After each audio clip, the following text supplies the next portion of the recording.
स्नेहलोक Hindi tutorial में सभी का स्वागत है।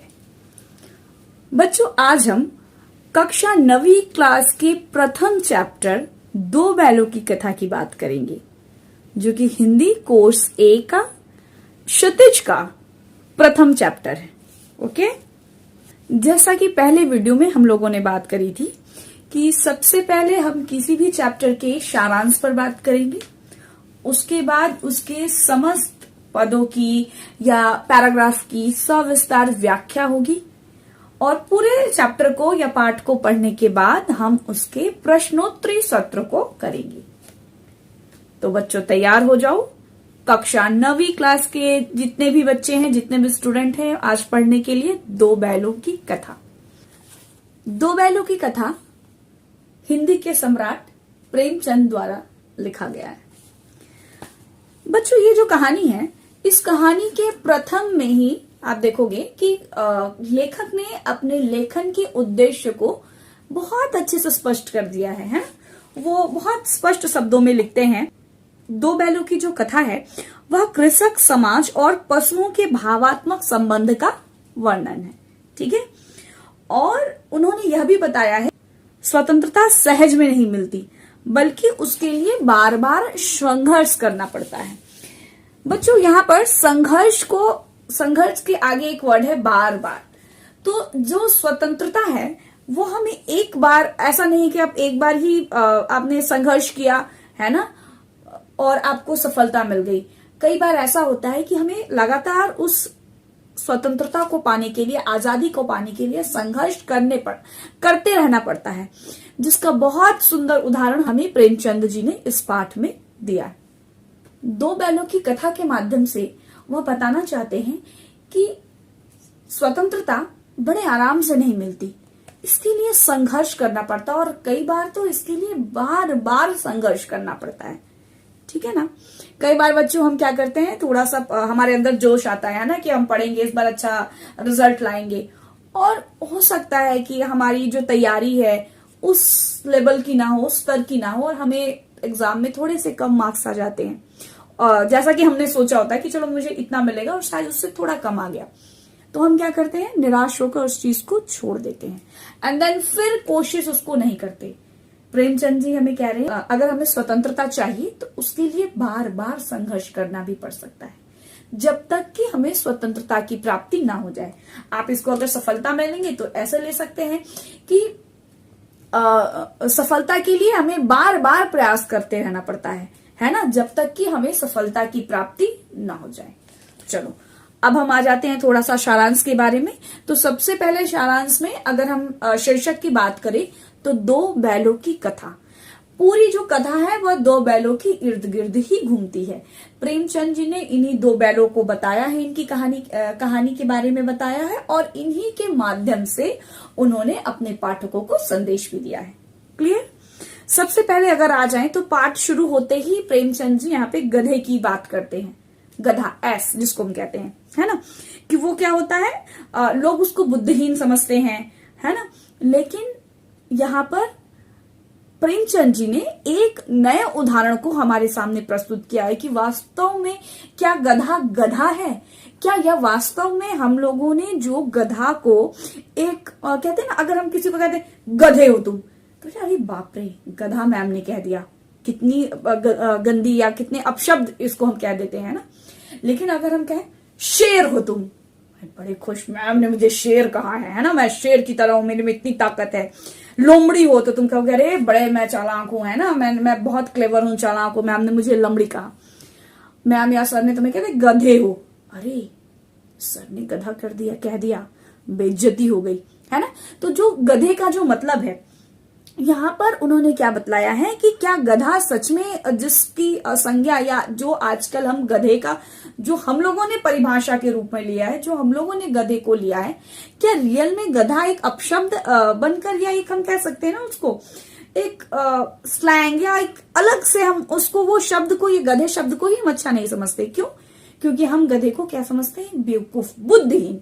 ठीक है, लेकिन वह जो सीधापन है ना, उसके सीधापन को यहाँ पर प्रेमचंद जी ने ऋषि मुनियों की संज्ञा दी है। वो क्या कहते हैं गधा क्या खुशी में बहुत ज्यादा खुश, माने हंसता भी, उसके चेहरे पे हंसी भी दिखाई नहीं देती है ना, और ना ही कभी उसके चेहरे पे गम या उदासी दिखाई देती है। चाहे उसे कितना भी मार लो, काम करवा लो, बोझ दे दो, लेकिन उसके जो चेहरे का भाव है ना सदा एक जैसा बना रहता है, जैसा कि ऋषि मुनियों का होता है। इस कहानी में प्रेमचंद जी ने गधे का जो अर्थ हम समझते हैं उसको एक बहुत सुंदर विस्तार रूप दिया है ना। और उसके बाद उन्होंने बड़े अच्छे से गधे के बाद वो बैल की बात लाते हैं कि गधे को जो हम समझते हैं, मतलब जितना बेवकूफ समझते हैं, शायद उससे कम बेवकूफ बैल होता है। अब किस एंगल से या किस दृष्टि से वो गधे को गधा कह रहे हैं या बेवकूफ कह रहे हैं, ये हम नेक्स्ट वीडियो में बहुत अच्छे से समझेंगे। ठीक है। जो झूरी होता है, झूरी नाम का एक किसान होता है जिसके 2 बैल होते हैं, एक हीरा और दूसरा मोती। दोनों बैलों में बहुत अच्छी बनती है, बहुत प्यार से दोनों रहते हैं, है ना।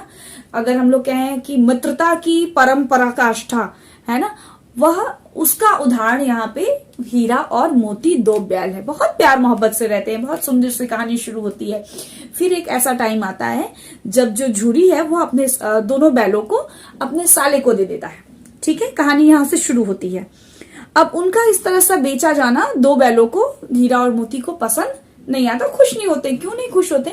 क्योंकि वो अपने मालिक के साथ बहुत खुश थे, वो किसी और के पास जाना नहीं चाहते थे। क्लियर? जब वो रास्ते में झूरी उन दोनों बैलों को ले जा रहा होता है तो बड़ी उसे मशक्कत करनी पड़ती है। क्यों? क्योंकि दोनों बैल जाना नहीं चाहते, है ना। लेकिन गया क्या है, उनको जबरदस्ती ले जा रहा होता है। उसके बाद क्या होता है कि जब वो वहां पहुंच जाते हैं, उसके बाद दोनों किसी तरह से वहां से वो रस्सियां तोड़कर वो वापस अपने चले आते हैं गांव में, मतलब अपने मालिक के पास पुनः चले आते हैं। गांव में बड़ा, मतलब वहां जब वो लौट कर अपने गांव में आते हैं तो एक बहुत सुंदर सा एक वातावरण का वर्णन है। किस तरह बच्चे बड़े खुश हो रहे हैं, लोग उनको देख रहे हैं दोनों को। जो मालिक है वो भी बहुत प्रसन्न है, मतलब उन दोनों, चूंकि जो झूरी होता है ना वह भी हीरा और मोती से प्रेम करता है, वो एक अच्छा मालिक होता है ना। तो बहुत सुंदर सा एक वातावरण वहां पर आता है। लेकिन उसकी जो मालकिन है ना, उसे वो पसंद नहीं आता। ठीक है, क्योंकि वो उसे लगता है कि वह वहां से, अर्थात उसके भाई के पास से वो भाग कर आया है। उसके बाद क्या होता है, दोबारा जो 2 बैलों को गया के साथ भेज दिया जाता है। इस बार क्या होता है कि उनके अंदर और ज्यादा, मतलब विद्रोह की भावना आती है कि क्यों उनको गया के साथ भेज दिया गया। उनको बिल्कुल पसंद नहीं आता, वो रस्सियों को तोड़ने की भी कोशिश करते हैं, है ना। उसके बाद जब ये दोबारा जब गया लेकर आता है तो 2 बैलों पर थोड़ा अत्याचार जो है वो ज्यादा ही करता है ना। इधर 2 बैल, जो दोनों बैल हैं वो अभी बिल्कुल प्रसन्न नहीं होते। हाँ, वो भी वहां से चले जाना चाहते हैं, वो रहना नहीं चाहते। इन सारी चीजों में जो एक बहुत छोटी सी एक लड़की है, जो दोनों बैलों को 2-2 रोटी दी जाती है। यहाँ पे उस लड़की का 2 बैलों के साथ प्रेम, बहुत खूबसूरत सा दोनों का संबंध दिखाया गया है ना, कि कैसे दोनों का जो सिचुएशन है वो मिलता है ना। वो खुश होती है, वो जो बच्ची है सिर्फ 2 बैलों से प्यार करने वाली, एक या उनके दर्द को समझने वाली वहां 2 बच्ची होती है ना। उसके बाद फिर एक टाइम ऐसा आता है कि जब वो लड़की जो होती है ना, वही उन दोनों की रस्सी खोल देती है और 2 बैलों को भगा देती है। अब यहाँ से जब दोनों बैल भाग के वहां से जाते हैं, है ना, एक तरह से वहां से वो क्या हो जाते हैं, मुक्त हो जाते हैं। और जब वहां से वो मुक्त होते हैं तो बड़े खुश होते हैं कि वह स्वतंत्र हो गया, अब उनकी जिंदगी बिल्कुल अच्छी हो गई है ना। अब वो गया के अत्याचार को उनको नहीं सहना पड़ेगा, अब उनकी जिंदगी क्या होगी, बदल जाएगी, है ना। तब वह एक जगह जाते हैं, मतलब एक खेत है, वहां पर वो मटर के खेत में घुस जाते हैं। दोनों बहुत खुश रहते हैं। अचानक से इन खुशी में एक सांड चला आता है, एक लंबा चौड़ा सा, मतलब बहुत बड़ा सा सांड। फिर दोनों मिलकर क्या करते हैं, क्योंकि एक सांड से जो कहते हैं ना, संघर्ष करना या लड़ाई करना दोनों के बस में नहीं होता, लेकिन दोनों मिलकर जब उस पर वार करते हैं, है ना, तो उस वार को सांड नहीं सह पाता और वहां से फिर वो भाग जाता है। एक ऐसा टाइम आता है जहां पर हीरा और मोती को फिर से पकड़ लिया जाता है और पकड़कर उनको कांजी हाउस में बंद कर दिया जाता है। ओके, अब क्या होता है, जब वो कांजी हाउस में वो पकड़ लिए जाते हैं, वो वहां जाकर देखते हैं तो उनके जैसे बहुत सारे जानवर क्या होते हैं वहां पे बंधे होते हैं। वह एक अलग सी दुनिया वहां पर दोनों बैलों को देखने को मिलती है। इसके पहले इस तरह की स्थिति से वाकिफ नहीं थे।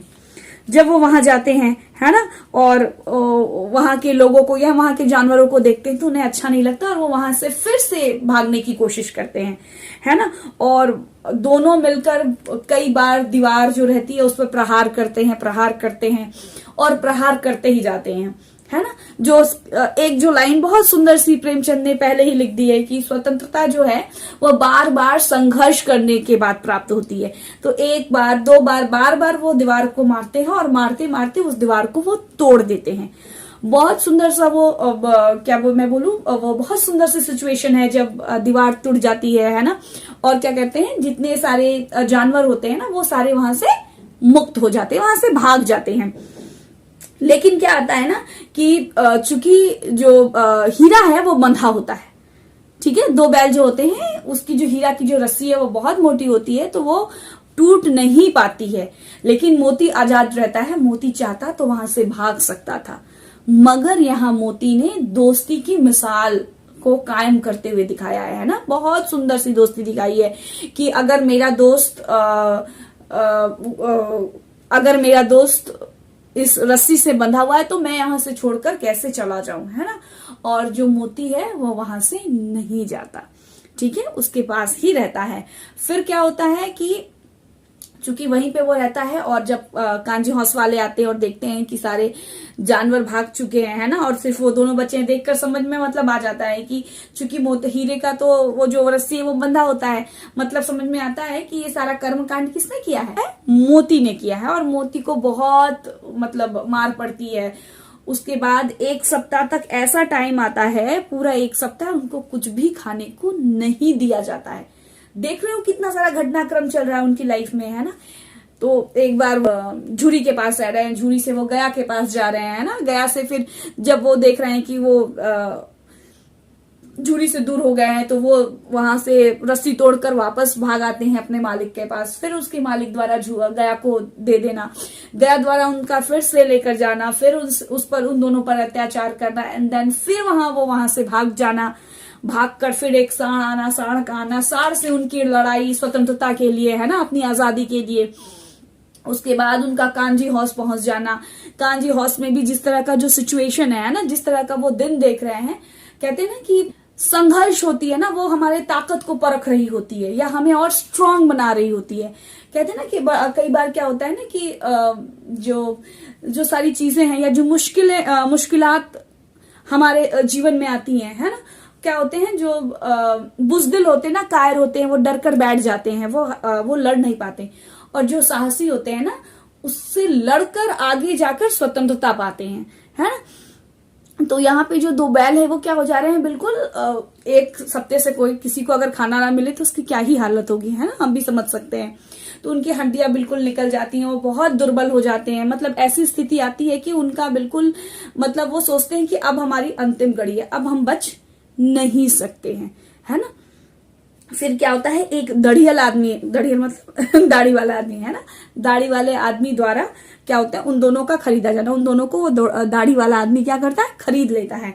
एंड देन उसको जब लेकर रास्ते में जा रहा होता है तो वो अब समझ जाते हैं कि अब हमारा जीवित रहना क्या है, बिल्कुल मुश्किल है, अब हम जीवित नहीं रह सकते, ठीक है। एंड देन उस रास्ते में वो चले जा रहे होते हैं बिल्कुल बेमन से। एक समय ऐसा भी आता है जब वो रास्ते से जा रहे होते हैं और जितने मतलब पशु पक्षी या जो भी खुश व्यक्ति को वो देखते हैं, वो कहते हैं कि कितने आराम से ये अपनी जिंदगी में कितने खुश है ना, कोई भी हमारे बारे में नहीं सोच रहा है या किसी को भी हमारी नहीं पड़ी। फिर वो एक बार भगवान को भी याद करते हैं, है ना, गुस्से से ही सही कि भगवान हमारी क्यों नहीं सुन रहे, क्या उनको हमारी स्थिति पर दया नहीं आती, उनको बुरा नहीं लग रहा है, वो हमारी रक्षा या हमारी मदद क्यों नहीं कर रहे हैं, है ना। एक बार तो वो उस छोटी लड़की के रूप में उन्होंने हमारी मदद की। रस्सी, छोटी जो लड़की होती है ना, वो रस्सी आकर खोल देती है।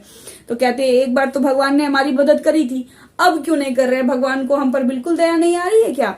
और फिर एक समय ऐसा होता है, उस रास्ते से जब जा रहे होते हैं तो उनको वो रास्ता जो है ना, वो जाना पहचाना सा लगता है। और आगे वो जितनी आगे जाते जाते हैं, वो रास्ते से वो और ज्यादा मतलब परिचित होते जाते हैं कि यस, ये हमारा ही रास्ता है। फिर क्या करते हैं, दोनों एक जोर लगाकर वहां से भाग जाते हैं और भागकर वो अपने थान के पास खड़े हो जाते हैं। ये सारे घटनाक्रम को देखकर फिर से झूरी जो होता है वो बहुत खुश हो जाता है, अपने बैलों को बहुत खुश होकर बहुत प्यार करने लगता है। इतने देर में दड़ियल आ जाता है और कहता है क्या कि ये दोनों मेरे बैल हैं। अभी उसको डराता धमकाता है लेकिन वो मानता नहीं। इतने देर में क्या मोती खड़ा हो जाता है फिर से, है ना, और उसको क्या करता है, गांव के बाहर खदेड़ कर ही वो दम लेता है। ठीक है, और जब वो उसको जब खदेड़ देता है, गांव के बाहर निकाल देता है, तो एक बहुत सुंदर सी लाइन है कि मोती विजयी शूर की भांति उसका रास्ता रोके खड़ा था, कि अब तुमको हम इस गांव में एंटर करने नहीं देंगे, अब तुम यहां से चले जाओ, है ना। और ये जब सारी चीजें होती हैं और जब दड़ियल वहां से चला जाता है, मोती वापस लौटकर अपने थान के पास आता है ना, हीरा के पास आता है।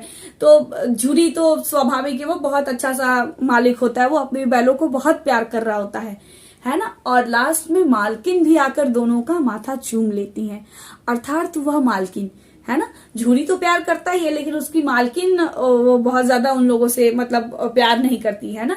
लेकिन उनका प्रेम देखकर, उनकी सेवा भावना देखकर, उनका समर्पण देखकर, है ना, जो मालकिन है वह भी क्या हो जाती है, अंत में मान जाती है। तो बहुत खूबसूरती के साथ इस चैप्टर का अंत दिखाया गया है ना।